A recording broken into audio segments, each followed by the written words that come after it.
মুসলমান ভাইরে আমার, এই জান কবজের ফেরেশতা, মৃত্যু এত ভয়ঙ্কর, সকল নবীদের জানও তিনি কবজ করেছেন।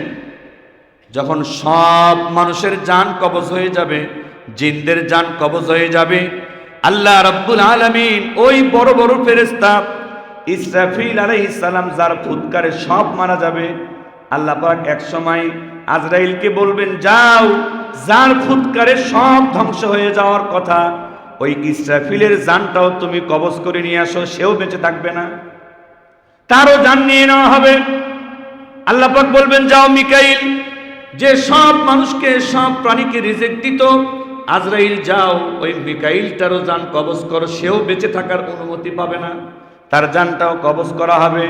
ও আজরাইল যাও, ফেরেশতাদের সর্দার যিনি সব কিছু ধ্বংস করে দেওয়ার ক্ষমতা আমি যার হাতে দিয়ে রেখেছি, ওই জিবরাইল তোমারও সর্দার, তুমি যাও, তুমি তারও জান কবজ করো, ফেরেশতাদের সর্দারও বেঁচে থাকার আর অনুমতি পাবে না, তার জানটাও কবজ হয়ে যাবে। পৃথিবীর সব কিছু শেষ, আসমান শেষ, জমিন শেষ, ফেরেশতা জিবরাইলও শেষ, মিকাইলও শেষ, ইসরাফিলও শেষ। আল্লাহ পাক তখন বলবেন, আজরাইল, এখন আর কে বেঁচে আছে? আজরাইল বলবে, আল্লাহ, পৃথিবীর কোনো অস্তিত্ব নাই, আসমানের কোনো অস্তিত্ব নাই, কোনো প্রাণীর কোনো অস্তিত্ব নাই, শুধু পানি আর পানি, আর কিচ্ছু নাই। এখন কেবলমাত্র আমি আছি আর আপনি আছেন, আমরা দুইজন ছাড়া তো আর কেউ নাই। আল্লাহ পাক তখন বলবেন, আজরাইল, আজরাইল, আমার সর্বশেষ আদেশ, এই মুহূর্তে নিজ হাতে তুমি নিজের জানটাও বের করে ফেলো, নিজ হাতে তোমার জানটাও বের করে আমার হাতে দিয়ে দাও। সবার জান তোমাকে দিয়ে কবজ করেছি, আর এই মুহূর্তে তোমারও বেঁচে থাকার কোনো অনুমতি নাই। রাজাধিরাজ, সর্বময় ক্ষমতার অধিকারী আমি আল্লাহ ছাড়া আর কাউকেই আর বেঁচে রাখা হবে না। আল্লাহর নির্দেশ পেয়ে জান কবজের ফেরেশতা আজরাইল তিনি নিজের জানটা কবজ করে ফেলবেন, তারও মৃত্যু হয়ে যাবে। যখন আর কোনো প্রাণ নাই, কোনো জান নাই, কেউ নাই, তখন আল্লাহ পাক বলবেন, আইনা জাব্বারুল আরদ, শুধু পানি পানি, লক্ষ্য করে বলবেন, আইনা জাব্বারুল আরদ, কোথায় দুনিয়ার রাজারা, কোথায় দুনিয়ার বাদশারা, কোথায় দুনিয়ার ক্ষমতাশালীরা, কোথায় দুনিয়ার অহংকারীরা, কই তোমরা? কোনো আওয়াজ নাই, কোনো সাউন্ড নাই, কেউ নাই, আওয়াজটা দিবে কে? তখন আল্লাহ পাক নিজেই আবার বলবেন, লিমানিল মুলকুল ইয়াউম, আজকের রাজত্ব আর ক্ষমতা তো আমি আল্লাহর। লিমানিল মুলকুল ইয়াউম, আজকের রাজত্ব ক্ষমতা আমি আল্লাহ ছাড়া তো আর কারো নয়। লিল্লাহিল ওয়াহিদিল কাহ্হার, একত্ববাদী আল্লাহ, কহার, কঠোর শাস্তি দাতা আল্লাহরই তো ক্ষমতা। লিমানিল মুলকুল ইয়াউম, আমি ছাড়া আর কারো রাজত্ব নাই। মুসলমান ভাইরে আমার, আল্লাহর কোরআন যদি অর্থ সহ মহব্বতের সাথে কোনো ব্যক্তি পড়ে, আল্লাহর কোরআনটাই তার বুঝ দেওয়ার জন্য যথেষ্ট, তার অন্তরে শান্তি দেওয়ার জন্য যথেষ্ট, তার জীবনটা সুন্দরভাবে পরিচালনা করার জন্য যথেষ্ট। আল্লাহর কোরআনে নাই বলতে কিছু নাই। আপনার যে কোনো ব্যাপারে আপনি নিজের জীবন নিয়ে হতাশ, পরিবার নিয়ে আপনি হতাশ, আপনি আপনার ব্যবসা বাণিজ্য নিয়ে হতাশ, আপনার সমাজ নিয়ে, রাষ্ট্র নিয়ে হতাশ, অর্থ সহ মহব্বতের সাথে আল্লাহর কোরআনটা পড়তে শুরু করে দেখবেন, মুহূর্তের মধ্যে সব হতাশা দূর হয়ে যাবে। নবী করিম সাল্লাল্লাহু আলাইহি সাল্লাম বলেন, যখন নবীজি বিদায় হজ, যার পরে নবীজি আর কোনো হজ করতে পারেন নাই, মারা গেছেন, সেই সময় সাহাবীরা নবীজি মারা যাওয়ার একটা ইঙ্গিত, ইশারা নবীজি দিয়েছেন তার কথার মাধ্যমে, বয়ান বক্তব্যের মাধ্যমে। সাহাবীরা জিজ্ঞাসা করলেন, ইয়া রাসূলুল্লাহ, ও তোহের নবী, মায়ের নবী, রহমতের নবী, আপনি যদি না থাকেন আমরা কার কথা মতো চলবো? কার কাছে গিয়ে সমস্যার সমাধান পাবো? মনের দুঃখ কার কাছে গিয়ে দূর করব? নবী গো, আমরা বড় অসহায় হয়ে যাব যদি আপনি দুনিয়ায় না থাকেন। আল্লাহ রাসূল বলেন, তারাকতু ফীকুম আমরাইন লান তাদিল্লু মা তামাসসাকতুম বিহিমা। আমি দুনিয়াতে থাকবো না, দুনিয়া থাকার জায়গা না। আমি যত বড় নবী হই আমারও চলে যেতে হবে, কিন্তু হতাশের কিছু নাই, দুঃখের কিছু নাই। আমি নবী চলে গেল, আমি দুইটা জিনিস তোমাদের জন্য রেখে যাব। কয়টা জিনিস? ক্ষমতার কথাও বলে নাই, রাজত্বর কথাও বলে নাই, বাড়ি গাড়ির কথাও বলে নাই, সম্পদের কথাও বলে নাই। তারাকতু ফীকুম আমরাইন, দুইটা জিনিস রেখে যাব। লান তাদিল্লু মা তামাসসাকতুম বিহিমা, যদি আমার রেখে যাওয়া এই দুইটা জিনিস আঁকড়ে ধরতে পারো, মজবুত করে ধরতে পারো, তাহলে আমি নবী বললাম কোনোদিন তুমি পথভ্রষ্ট, পথ হারা হবে না। আল্লাহ পাক নবীজি সম্পর্কে বলেন, ওমা মুহাম্মাদুন ইল্লা রাসূল قد خلت من قبله الرسل أفإن مات أو قتل انقلبتم على أعقابكم ومن ينقلب على عقبيه فلن يضر الله شيئا। মুহাম্মদ একজন রাসূল ছাড়া আর কিছু নন। আল্লাহ পাক পরিচয় দিচ্ছেন, মুহাম্মদ একজন রাসূল ছাড়া আর কিছু নন। কদ খালাত মিন ক্বাবলিহির রাসূল, মুহাম্মাদের আগেও আরো অনেক রাসূল দুনিয়াতে এসেছিল। আফা ইম্মাতা আও কুতিলান ক্বালাবতুম আলা আকাবিকুম, যদি আমার এই রাসূল মুহাম্মাদকে হত্যা করে দেওয়া হয়, অথবা যদি মুহাম্মদ স্বাভাবিকভাবে মৃত্যুবরণ করেন, আমার রাসূল মারা যাওয়ার পরে তোমরা কি আমি আল্লাহর দিন থেকে, ধর্ম থেকে সরে যাবে?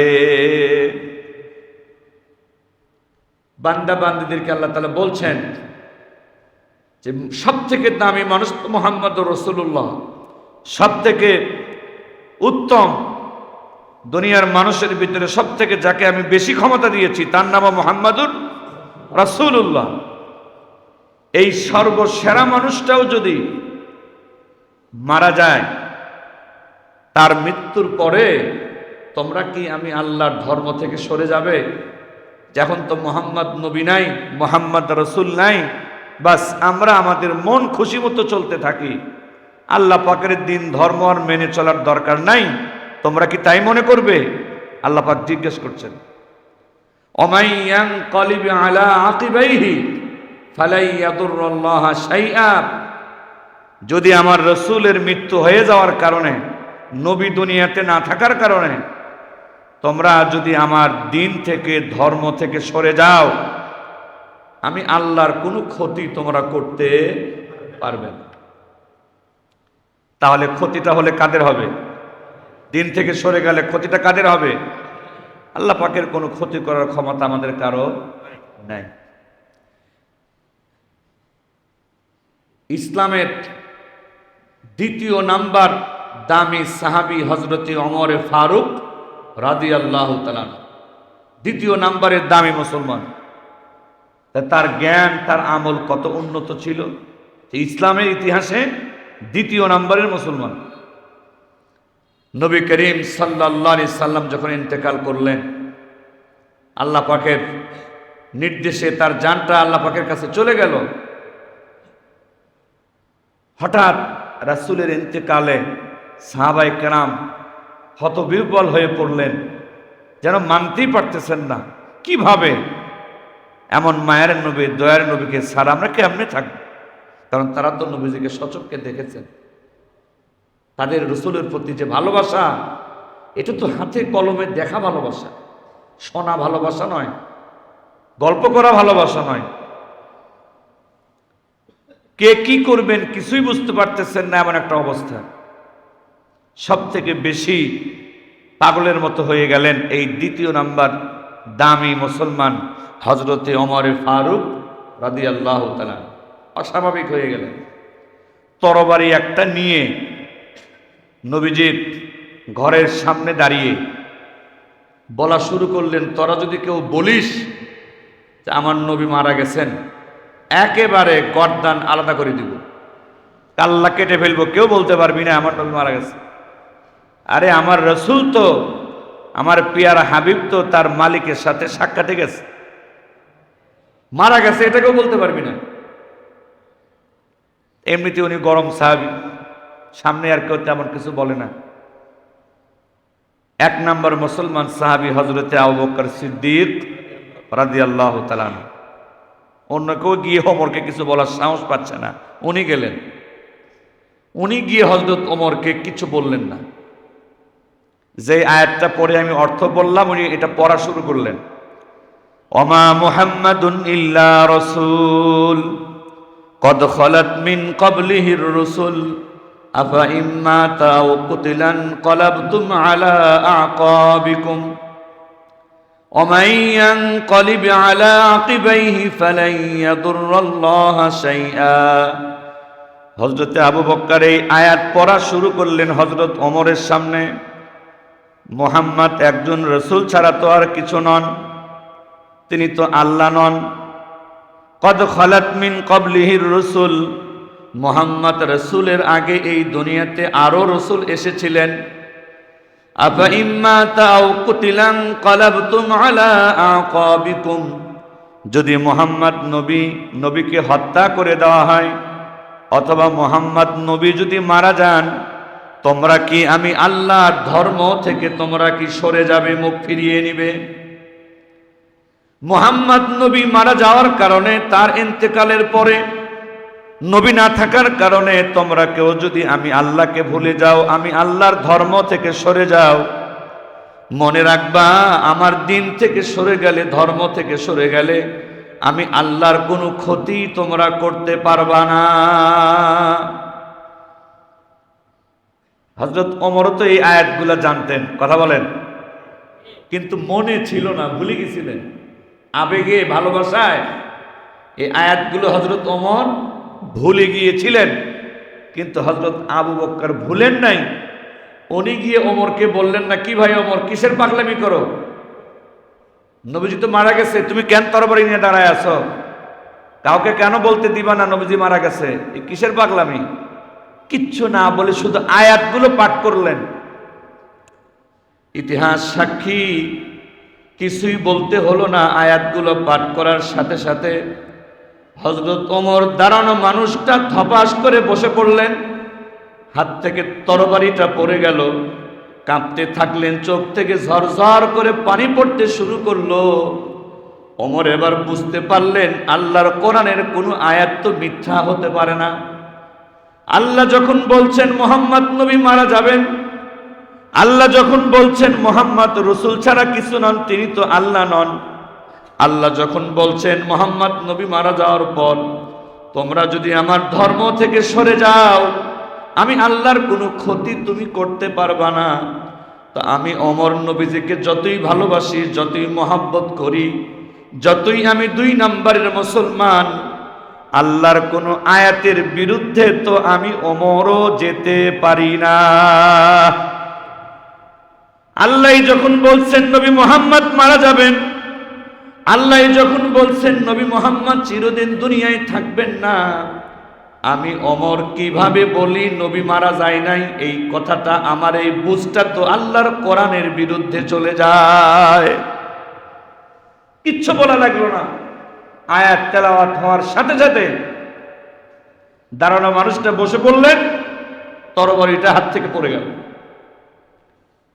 এটাই হলো ইমানদারের পরিচয়, এটাই হলো খাঁটি মুসলমানের পরিচয়। সজ্ঞানে স্বইচ্ছায় খাঁটি মুসলমান আল্লাহ তাআলার কোনো কথার বিরুদ্ধে যাবে না। সজ্ঞানে স্বইচ্ছায় কোনো মুসলমান আল্লাহর কোরআনের কোনো আয়াতের বিরুদ্ধে যাবে না। যদি ভুলে গিয়ে আবেগে মহাব্বতে যদি কখনো তার কোনো আচার ব্যবহার আল্লাহর আয়াতের বিরুদ্ধে চলে যায়, যখনই তার সামনে আল্লাহর আয়াতকে স্মরণ করিয়ে দেওয়া হবে, মুসলমান সঙ্গে সঙ্গে আর দেরি না করে তার ভুলটাকে সংশোধন করে নিবে। এটাই হলো খাঁটি ইমানদারের পরিচয়। আল্লাহ রাব্বুল আলামিন বলেন, ইন্নামাল মুমিনুনা আল্লাযীনা ইযা যুকিরাল্লাহ, প্রকৃত ইমানদার তো তারা যাদের সামনে আমি আল্লাহর যখন আলোচনা করা হবে, প্রকৃত ঈমানদারেরা আমি আল্লাহর আলোচনা শোনার সাথে সাথে আমি আল্লাহর শ্রদ্ধার সম্মানের ভয়ে তাদের অন্তরটা কাঁপতে থাকবে। আমার আল্লাহর কথা বলা হচ্ছে, সর্বময় ক্ষমতার মালিকের কথা বলা হচ্ছে। আমি আল্লাহর কথা বলার সাথেই তার মনে হবে সবথেকে বড় বিচারকের কথা বলা হচ্ছে।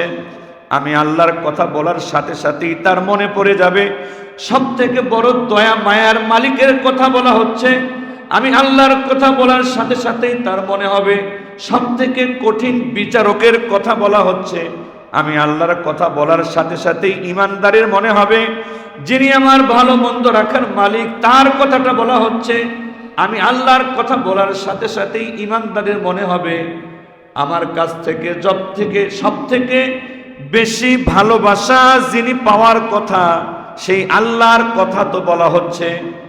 যখন তার সামনে তার সব থেকে প্রিয় ব্যক্তির কথা বলা হবে, যখন তার সামনে সব থেকে বড় ক্ষমতার মালিকের কথা বলা হবে, যখন কারো সামনে সব থেকে বড় দয়া মায়ার মালিকের কথা বলা হবে, যখন কারো সামনে সব থেকে বড় বিচারকের কথা বলা হবে, সেই মহাবিচারক আল্লাহর কথা শোনার পরে যদি তার মধ্যে ঈমান থাকে তখন তার অন্তরে আল্লাহ ছাড়া তো আর কারো কথা ওই সময় থাকার কথা না।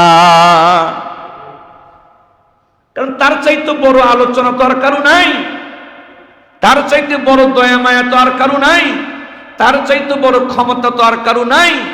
যখন তার কথাটাই বলা হচ্ছে তখন তো অন্য কারো কোনো বেল নাই। কথা বলেন ঠিক কিনা? যখন আল্লাহর পাওয়ারের কথা বলা হবে তখন সেখানে নবীদের কোনো বেল নাই। আল্লাহর ক্ষমতার কথা যখন বলা হবে তখন রাসূলদেরও কোনো বেল নাই। আল্লাহর পাওয়ারের কথা যখন বলা হবে তখন ওলিয়া উলিয়া পীর কারো কোনো বেল নাই। কারণ সর্বময় ক্ষমতার কথা যখন চলবে তখন সবাই ওই দিকেই থাকতে হবে, সাধারণ মানুষ, নবী রাসূল সবাই। তার আলোচনা শুরু হওয়ার পরে আর কারো কোনো বেল নাই। আল্লাহ পাক বলেন ইযা যুকিরাল্লাহ, আমার আলোচনা শোনার সাথে সাথে ঈমানদারের অন্তর আমি আল্লাহর ভয়ে কাঁপতে থাকবে। আমার মালিকের কথা বলা হচ্ছে। ওয়া ইযা তুলিয়াত আলাইহিম আয়াতুহু যাদাতুহুম ঈমানা, আর ঈমানদারের সামনে যখন আমি আল্লাহর আয়াতগুলো তেলাওয়াত করে শোনানো হবে, আমার আয়াতের তেলাওয়াত শোনার সাথে সাথে ঈমানদারের ঈমান আগের চাইতে আরো বৃদ্ধি হতে থাকবে। ওয়া আলা রাব্বিহিম ইয়াতাওয়াক্কালুন, আর ঈমানদার বান্দারা সম্পদের উপরে ভরসাকারী হবে না, ক্ষমতার উপরে ভরসাকারী হবে না, কর্মী বাহিনীর উপরে, চেরা চামুন্ডার উপরে ভরসাকারী হবে না, আত্মীয় স্বজনের উপরে ভরসাকারী হবে না। ঈমানদার ব্যক্তি তো তারাই যারা একমাত্র কেবলমাত্র ভরসাকারী হবে আমি আল্লাহর উপরে। আমার আল্লাহ যদি আমার ক্ষতি করতে চায়, আমার কোটি কোটি টাকা আমার ক্ষতি থেকে বাঁচাতে পারবে না, এটাই ঈমানদারের ভরসা। আমার আল্লাহ যদি আমার ক্ষতি করতে চান, আমার প্রধানমন্ত্রীর পদটাও আমাকে ক্ষতি থেকে বাঁচাতে পারবে না। আমার আল্লাহ যদি আমার ধ্বংস করতে চান, আমি যদি সেনা প্রধানের পদেও থাকি, আল্লাহর এই ধ্বংস থেকে আমার এই ক্ষমতা আমাকে বাঁচাতে পারবে না। অর্থাৎ আমার ভালো করার মালিকও আমার আল্লাহ, আমার মন্দ করার মালিকও আমার আল্লাহ। আমার সম্পদের কোনো ক্ষমতা নাই, আমার পাওয়ারের কোনো ক্ষমতা নাই, আমার কর্মী বাহিনীর কোনো ক্ষমতা নাই। আল্লাহ যখন চাবেন কোনো কিছু দিয়েই আমি আল্লাহর ক্ষতি ঠেকাতে পারবো না। আর যদি আমার আল্লাহ আমার ভালো চান, যদি আমার আল্লাহ আমার কল্যাণ চান, সারা দুনিয়ার সবাই মিলে আমার বিরুদ্ধে গেলেও আল্লাহ আমাকে যেটা দিতে চান কেউ ঠেকাইতেও পারবে না। এটাই হলো ঈমানদারের ঈমান, ঈমানদারের বিশ্বাস। অথচ আমাদের কারো বিশ্বাস এখন টাকা পয়সার উপরে। আমার টাকা আছে, চাইলে টাকা দিয়ে পুলিশ কিনতে পারবো, টাকা আছে চাইলে কর্মী বাহিনী কিনতে পারবো, গুন্ডা কিনতে পারবো, টাকা আছে চাইলে মাতব্বর কিনতে পারবো, টাকা আছে চাইলে বিচারক কিনতে পারবো।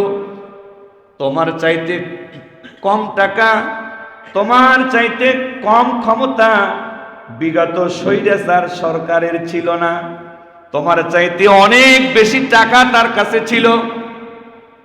এই বাংলাদেশের সকল জনগণের চাইতেও বেশি টাকা স্বৈরাচারী সরকার হাসিনার হাতে ছিল। সব থেকে এই দেশের জনগণের চাইতেও বেশি ক্ষমতা তার হাতে ছিল। কিন্তু আমার আল্লাহ যখন চেয়েছেন ধ্বংস করে দিব, সব থেকে বেশি টাকা পয়সা, সব থেকে বেশি ক্ষমতা স্বৈরাচারী হাসিনাকে আল্লাহর ধ্বংস থেকে বাঁচাতে পারে নাই। এই বিশ্বাস করার নাম হলো ঈমান। এই বিশ্বাস করার নাম কি? আল্লাযীনা ইউকিমুনাস সালাহ। ঈমানদার শুধুমাত্র চাপাবাজ হবে না, ঈমানদার শুধুমাত্র মুখ দিয়ে বক্তব্য দিয়ে শেষ করবে না।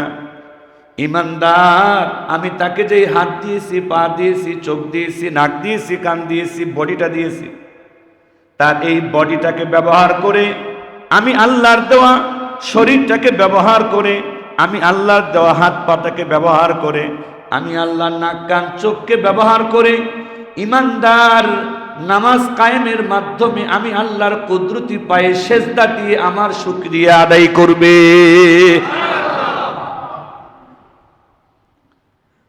আল্লাহ রাব্বুল আলামিন ঈমানদারের পঞ্চম পরিচয় বলেন, অমিম্মা রাযাকনাহুম ইনফিকুন। ঈমানদারের বাড়িটাও যেহেতু আমি আল্লাহর দেওয়া, ঈমানদারের গাড়িটাও যেহেতু আমি আল্লাহর দেওয়া, ঈমানদারের জায়গা জমিটাও যেহেতু আমি আল্লাহর দেওয়া, ঈমানদারের মিল ফ্যাক্টরি কলকারখানাটাও যেহেতু আমি আল্লাহর দেওয়া, ঈমানদারের জায়গা জমি ক্ষমতা যেহেতু সব কিছুই আমি আল্লাহর দেওয়া, আমি আল্লাহ বাড়ি দিলাম, আমি আল্লাহ গাড়ি দিলাম, আমি আল্লাহ জায়গা জমি দিলাম, আমি আল্লাহ সম্পদ দিলাম, টাকা দিলাম, পয়সা দিলাম, খালি আমি দিয়ে যাব, আমি দিয়ে যাব, এটা তো ভালোবাসার লক্ষণ হয় না। ভালোবাসা হলো টেক অ্যান্ড গিভ, দাও এবং নাও, দেওয়া এবং নেওয়ার মাধ্যমেই ভালোবাসাটা চলতে থাকে, লাস্টিং করে, টিকে থাকে। শুধু নিতে থাকলেও ভালোবাসা লাস্টিং করবে না, শুধু দিতে থাকলেই ভালোবাসাটা স্থায়িত্ব হবে না। দিতে হবে, নিতে হবে। আল্লাহ বলেন, তোরে বাড়ি দিলাম, তোরে গাড়ি দিলাম, জায়গা জমি দিলাম, ধন সম্পদ দিলাম, এত কিছু দিলাম, তোর তো এখন দায়িত্ব আমার দেওয়া এই সম্পদ থেকে আমি আল্লাহর রাস্তায় কিছু খরচ করা। টেক অ্যান্ড গিভ, দাও এবং নাও। শুধু নিবা এটাও হবে না, শুধু দিয়ে যাব এটাও তো হবে না। মুসলমান ভাইরে আমার, কোরআনের আয়াত এবং হযরত ওমর ফারুক রাদিয়াল্লাহু তাআলা আনহুর আমল এবং কোরআন যে মৃত্যু সম্পর্কে আলোচনা করেছে, কয়েকটা আয়াত আমি আপনাদের সামনে তুলে ধরেছি। কোরআনের মৃত্যু নামক প্রত্যেকটা আয়াতের কথা দুনিয়াতে ভুল প্রমাণ হয়েছে না সত্য প্রমাণ হয়েছে? মৃত্যু নামের যত আয়াত আছে কোরআনে, আল্লাহ পাক বলেন শক্তিশালী দুর্গের মধ্যে থাকলেও তুমি মৃত্যুর হাত থেকে বাঁচতে পারবা না।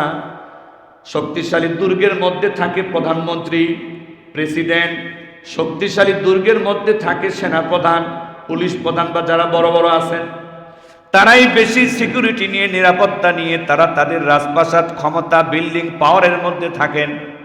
কিন্তু এই দুনিয়ার বড় বড় প্রেসিডেন্ট, বড় বড় প্রধানমন্ত্রী এমন ভাবে মৃত্যু হয়েছে, তার নিরাপত্তার দায়িত্বে থাকা পুলিশ তাকেই গুলি করে হত্যা করেছে। যাকে সে ভরসা করেছিল, যাকে নিয়োগ দিয়েছিল নিজেকে বাঁচানোর জন্য, আল্লাহর যখন ফয়সালা হয়েছে তার নিয়োগ দেওয়া বাহিনীর হাতে গুলিতেই সে মারা গেছে ঠেকাইতে। এটাই আল্লাহ পাক বারবার বলেন, তুমি যেই জায়গাতেই থাকো না কেন, যেই ক্ষমতা পাওয়ার আর শক্তি নিয়ে থাকো না কেন, মৃত্যু আমি যেই টাইমটা নির্ধারণ করেছি এই টাইমেই তোমার কাছে হাজির হবে। আর মৃত্যুটা এমন, এই মৃত্যুর হাত থেকে সাধারণ মানুষ তো দূরের কথা, এই মৃত্যুর হাত থেকে আমার নবী রাসূলরাও বাঁচতে পারেনি। এমনকি যেই ফেরেশতাদের কোনো গুনাহ নাই, যেই ফেরেশতাদের কোনো ঘুম নাই, কোনো খাওয়া নাই, নাওয়া নাই, ফেরেশতারা খায়ও না, ফেরেশতারা ঘুমায়ও না, তারা নারীও না, তারা পুরুষও না, তাদের কোনো অসুখ বিসুখ জ্বরদারি ঠান্ডা কিচ্ছু লাগে না। এটা এমন একটা সৃষ্টি আল্লাহ তাআলার, যেই সৃষ্টির সাথে সমস্যা নামক কোনো শব্দ নাই। লা ইয়াসুনাল্লাহা মা আমারহুম ওয়া ইয়াফআলুনা মা ইউমারুন। আল্লাহ পাক পরিচয় দেন ফেরেশতা হলো এমন বাহিনী, যেই বাহিনী আমি আল্লাহর কোনো হুকুম অমান্য করে না। ওয়া ইয়াফআলুনা মা ইউমারুন, বরং যা আমি আদেশ দিই ওরা হুবহু কাটাই কাটাই ওইটাই পালন করে। তাদের আলাদা কাজ করারও ক্ষমতা নাই, আলাদা বুঝ করারও কোনো ক্ষমতা নাই। বলেন না সুবহানাল্লাহ। অথচ এই ফেরেশতাদের একজন বড় ফেরেশতা, ফেরেশতাদের সর্দার হযরতে জিবরাইল আলাইহিস সালাম, তিনি আল্লাহ তাআলার পক্ষ থেকে নবীগণের কাছে কোরআন নিয়ে আসতেন, তাওরাত নিয়ে আসতেন, জাবর নিয়ে আসতেন। আল্লাহ তাআলার বক্তব্যগুলো নবীদের কাছে পৌঁছায় দিতেন ফেরেশতাদের সর্দার হযরত জিবরাইল আলাইহিস সালাম। এবং যখন কোনো এলাকায় ভূমিকম্প দেওয়া দরকার, ধ্বংস করে দেওয়া দরকার, আল্লাহর পক্ষ থেকে ধ্বংস করার দায়িত্বটাও পালন করেন হযরত জিবরাইল আলাইহিস সালাম। এরপরে হযরত মিকাইল আলাইহিস সালাম, আল্লাহ পাক বিশেষ একটা দায়িত্ব তাকে দিয়েছেন। এই দুনিয়া যেদিন ধ্বংসের ফয়সালা হবে, কিয়ামতের ফয়সালা হবে, আল্লাহ তাআলার পক্ষ থেকে তিনি প্রথম একটা সিংহায় ফুৎকার দিবেন। এত ভয়ানক, এত কঠিন আওয়াজ হবে, এই সিংহার ফুৎকারের আওয়াজেই বহু মানুষের কলিজা ফেটে বের হয়ে যাবে, মানুষগুলা পাগল হয়ে যাবে, অজ্ঞান হয়ে যাবে, ধরপড় করতে থাকবে, ছটপট করতে থাকবে। একটা ফুৎকারেই আসমান ভেঙ্গে জমিনে পড়ে যাবে, জমিন ভেঙ্গে টুকরো টুকরো হয়ে তুলার টুকরার মতো উঠতে থাকবে, সব উলটপালট হয়ে যাবে মাত্র একটা ফুৎকারে। এই ফুৎকারটা দিবেন হযরত ইসরাফিল আলাইহিস সালাম। আবার দ্বিতীয়বার আরেকটা ফুৎকার দিবেন।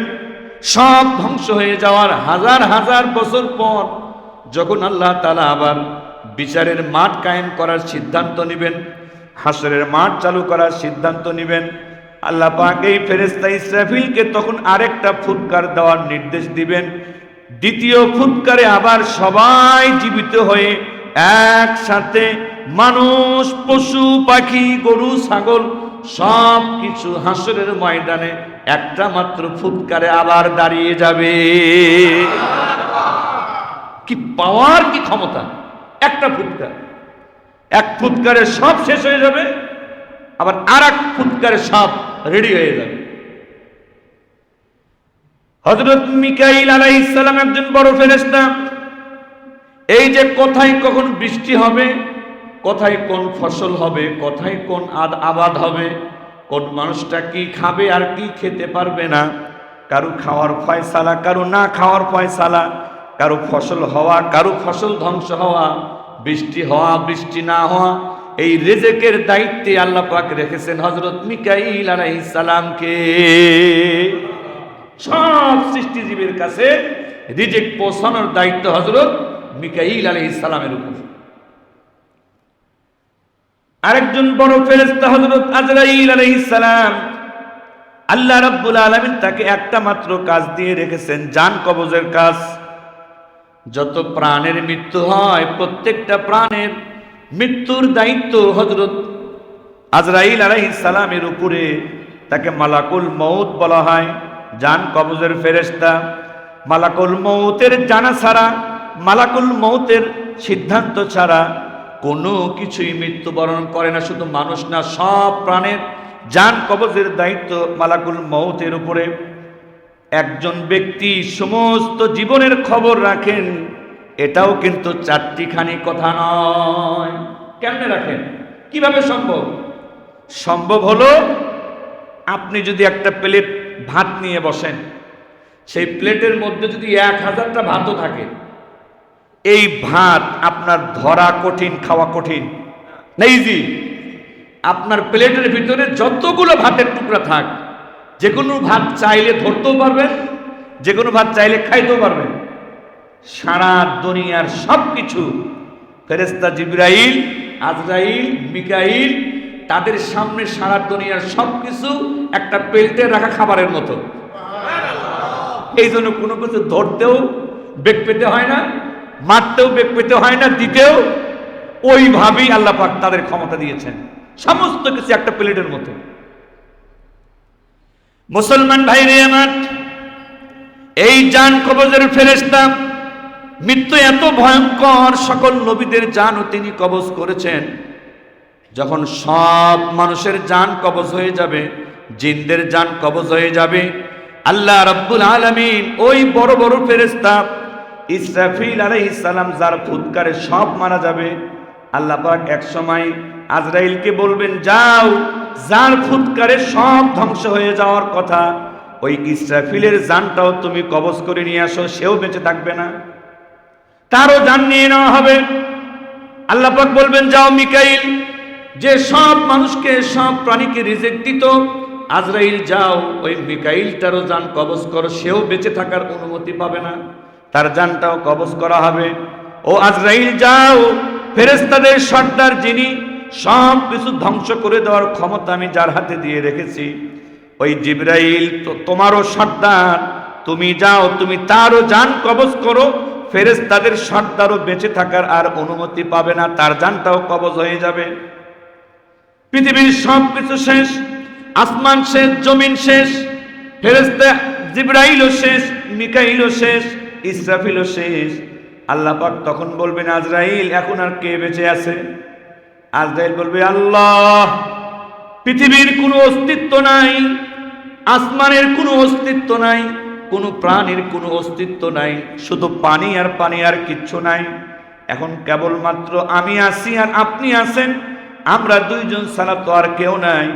আল্লাহ পাক তখন বলবেন, আজরাইল, আজরাইল, আমার সর্বশেষ আদেশ, এই মুহূর্তে নিজ হাতে তুমি নিজের জানটাও বের করে ফেলো,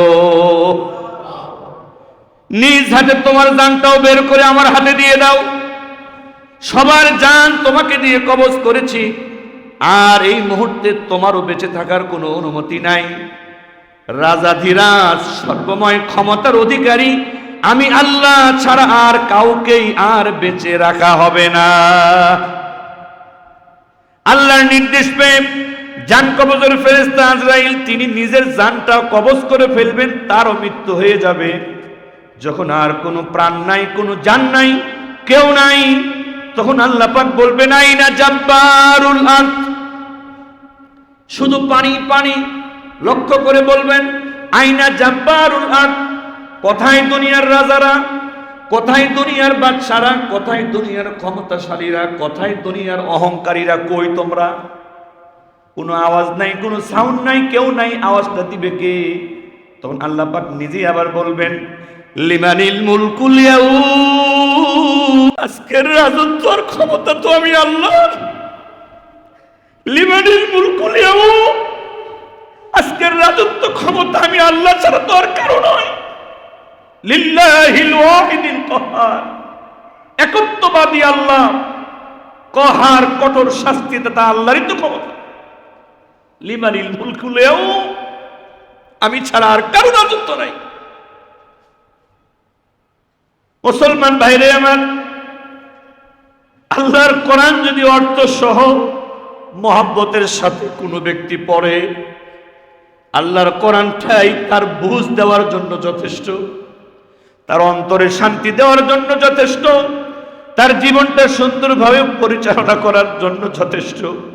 আল্লাহর কোরআনে নাই বলতে কিছু নাই। আপনার যে কোনো ব্যাপারে আপনি নিজের জীবন নিয়ে হতাশ, পরিবার নিয়ে আপনি হতাশ, আপনি আপনার ব্যবসা বাণিজ্য নিয়ে হতাশ, আপনার সমাজ নিয়ে, রাষ্ট্র নিয়ে হতাশ, অর্থ সহ মহব্বতের সাথে আল্লাহর কোরআনটা পড়তে শুরু করে দেখবেন, মুহূর্তের মধ্যে সব হতাশা দূর হয়ে যাবে। নবী করিম সাল্লাল্লাহু আলাইহি সাল্লাম বলেন, যখন নবীজি বিদায় হজ, যার পরে নবীজি আর কোনো হজ করতে পারেন নাই, মারা গেছেন, সেই সময় সাহাবীরা নবীজি মারা যাওয়ার একটা ইঙ্গিত, ইশারা নবীজি দিয়েছেন তার কথার মাধ্যমে, বয়ান বক্তব্যের মাধ্যমে। সাহাবীরা জিজ্ঞাসা করলেন, ইয়া রাসূলুল্লাহ, ও তোহের নবী, মায়ের নবী, রহমতের নবী, আপনি যদি না থাকেন আমরা কার কথা মতো চলবো? কার কাছে গিয়ে সমস্যার সমাধান পাবো? মনের দুঃখ কার কাছে গিয়ে দূর করব? নবী গো, আমরা বড় অসহায় হয়ে যাব যদি আপনি দুনিয়ায় না থাকেন। আল্লাহ রাসূল বলেন, তারাকতু ফীকুম আমরাইন লান তাদিল্লু মা তামাসসাকতুম বিহিমা। আমি দুনিয়াতে থাকবো না, দুনিয়া থাকার জায়গা না। আমি যত বড় নবী হই আমারও চলে যেতে হবে, কিন্তু হতাশের কিছু নাই, দুঃখের কিছু নাই। আমি নবী চলে গেল, আমি দুইটা জিনিস তোমাদের জন্য রেখে যাব। কয়টা জিনিস? ক্ষমতার কথাও বলে নাই, রাজত্বর কথাও বলে নাই, বাড়ি গাড়ির কথাও বলে নাই, সম্পদের কথাও বলে নাই। তারাকতু ফীকুম আমরাইন, দুইটা জিনিস রেখে যাব। লান তাদিল্লু মা তামাসসাকতুম বিহিমা, যদি আমার রেখে যাওয়া এই দুইটা জিনিস আঁকড়ে ধরতে পারো, মজবুত করে ধরতে পারো, তাহলে আমি নবী বললাম কোনদিন তুমি পথভ্রষ্ট, পথ হারা হবে না। কিতাবাল্লাহি ওয়া সুন্নাত রাসূলি, আমি থাকবো না বটে, দুইটা জিনিস রেখে যাব। একটা হলো আল্লাহর এই কোরআন, আমি চলে গেল এই কোরআন দুনিয়াতে তোমাদের মাঝে থাকবে। ওয়া সুন্নাত রাসূলি, এবং আমি রাসূলের সুন্নাত থাকবে। যদি কোনো ব্যক্তি আমি নবী না থাকার পরেও আল্লাহর কোরআনকে ধরে রাখে, আমার সুন্নাতকে ধরে রাখে, আমি নবী গ্যারান্টি দিলাম তুমি কখনো পথ হারা হবে না। কিন্তু দুঃখজনক কথা, এখন আমাদের মুসলমান সমাজে এত ভাগ হয়েছি, আমরা কোরআনের কাছেও যাচ্ছি না, রাসূলের সুন্নাতের কাছেও যাচ্ছি না। কেউ ভণ্ড পীরের পাগল, কেউ লালনের পাগল, কেউ বাউলের পাগল, কেউ শিরকের পাগল, অমুক নেতার পাগল, তমুক নেতার পাগল, অমুক বন্ধুর পাগল, অমুক আত্মীয়র পাগল। আরে বেটা, তুই যদি লালনের পাগল হবি, তুই নিজেকে মুসলমান কেন বলিস? তুই যদি বাউলেরই ভক্ত হবি, তুই আল্লাহর বান্দা কেন দাবি করিস? তুই যদি বলিস যে আমি আল্লাহকে মানি, তুই তো আল্লাহর ভক্ত হওয়ার কথা। তুই যদি বলিস আমি রসুলকে মানি, তুই তো রসুলের ভক্ত হওয়ার কথা। কোন ইমানদার আল্লাহর ভক্ত বাদ দিয়ে বাউলের ভক্ত হতে পারে না। কোন রসুলের খাঁটি উম্মত রসুলের ভক্ত হওয়া বাদ দিয়ে কোন বাউলের ভক্ত হতে পারে না। রসুলের কোন খাঁটি উম্মত আল্লাহ রসুলকে বাদ দিয়ে কোন ভণ্ড পীরের ভক্ত হতে পারে না। রসুলের কোন খাঁটি উম্মত আল্লাহ রসুলকে বাদ দিয়ে কোন নেতা নেত্রীর ভক্ত হতে পারে না। যেই ব্যক্তির কথা, নেতা হোক, নেত্রী হোক, আউল বাউল ফাউল যাই হোক, যার কথা আমার আল্লাহ এবং রসুলের কথার সাথে মিলবে, আমি তার বন্ধু। আর যার কথা আমার আল্লাহর সাথে রসুলের কথার সাথে মিলবে না, সে যেই হোক, সে আমার দুশমন। বাংলাদেশে এই আউল ফাউল ভণ্ডপীর নামে বিভিন্ন ব্যক্তিরা কোরআনও জানে না, হাদিসও জানে না, নামাজ নাই, রোজা নাই, ডুব নাই, গোসল নাই। এত নিকৃষ্ট এই বদমাইশগুলো মহিলাদের মাসিকের রক্ত পর্যন্ত খায়। এত নিকৃষ্ট আউল ফাউল নামে ভণ্ডগুলো, এরা নারী পুরুষের বীর্য মিশায়া এক ধরনের খাবার তৈরি করে সেটাও খায়। এটা বানানো কথা নয়, বাউলদের ইতিহাস পড়েন। অনেক মানুষ আমাদেরকে বলে, হুজুর আমি তো একটু বাউল ভক্ত। কে তোর বলার কথা আল্লাহ ভক্ত, তুই বাউল ভক্ত বলিস কেন? তোমার বলার কথা রসুল ভক্ত, তুমি লালন ভক্ত কেন বলো? যেই তুমি বলবা বাউল ভক্ত, তুমি আল্লাহ থেকে দূরে চলে গেলে। যেই তুমি বলবা তুমি লালন ভক্ত, তুমি রসুল থেকে দূরে চলে গেলে। আল্লাহ পাক কোরআনে সেটা বলেছেন, ইয়া আইয়ুহাল্লাযীনা আমানু, হে ঈমানদারেরা, আতিউল্লাহ, আমি আল্লাহকে মেনে চলো, ও আতিউর রাসূল, দুই নম্বরে আমার রাসূলকে মেনে চলো, ওয়া উলিল আমর, তিন নম্বরে যারা আমি আল্লাহর কথা অনুযায়ী, আমার রাসূলের কথা অনুযায়ী চলে, তাকে মেনে চলো। এই তিনটার বাইরে ঈমানদারের যাওয়ার আর কোন জায়গা নাই। এক নাম্বার কাকে মেনে চলতে হবে? আল্লাহর কথা কোথায় আছে? কোরআন ছাড়া আপনি কেমনে চলেন? কেমনে চলেন? দুই নম্বরে রাসূল, রাসূলের কথা কোথায় আছে? হাদিসে। তিন নম্বরে যারা আল্লাহর কথা অনুযায়ী কথা বলে, রাসূলের কথা অনুযায়ী কথা বলে, তারা কারা? বলেন না কেন কারা?